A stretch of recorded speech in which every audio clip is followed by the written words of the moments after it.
जालन्यामध्ये असं एक यादवकाली मंदिर आहे ज्याच्यावर अलाउद्दीन खिलजीने हमला करून देखील आज एकदम थाटत उभं आहे. तर नमस्कार मंडळी, मी वैभव सराटे पाटील के जालना कर वैभव आणि हा आहे आपला हिडन प्लेसेस ऑफ जालना सिरीजचा चौथा मिनी ब्लॉग. तर लोक म्हणतात तू रोज रोज ब्लॉग का टाकत नाही. आता त्यांना कसं सांगू, एका ब्लॉग मागे 500 रुपये खर्च होतो आणि अशा महिनाभर ब्लॉग टाकले मी तर 15-20 हजार रुपये महिन्याला सहज खर्च होईल आणि ते एकदम आउट ऑफ बजेट होऊन जाईल.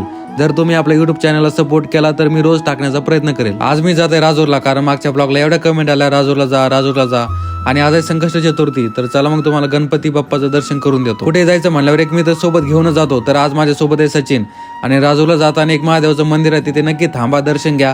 एकदम भव्य मंदिर आहे आणि तिथला एवढा मोठा नंदी मी आतापर्यंत कधी पाहिला नाही. राजूरमध्ये जाता ट्रॅफिक जाम झाली होती कारण तिथे जालना करोय आला होता असं फक्त मलाच वाटत होतं.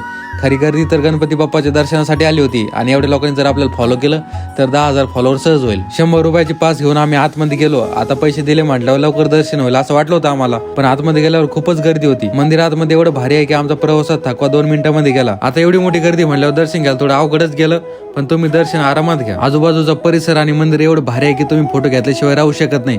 आम्ही फोटो तर नाही पण व्हिडिओ खूप सारे घेतले. मागच्या वेळेस 1 जानेवारीला इथे आलो होतो, 5,000 फॉलोअरचं स्वप्न पाहिलं होतं. आज उद्या ते पूर्ण होईल. माझी मेहनत, तुमची साथ आणि गणपती बाप्पाचा आशीर्वाद राहिला तर 10,000 फॉलोअरचा आकडा पण लवकरच पूर्ण होईल. बोला गणपती बाप्पा मंगल मूर्ती.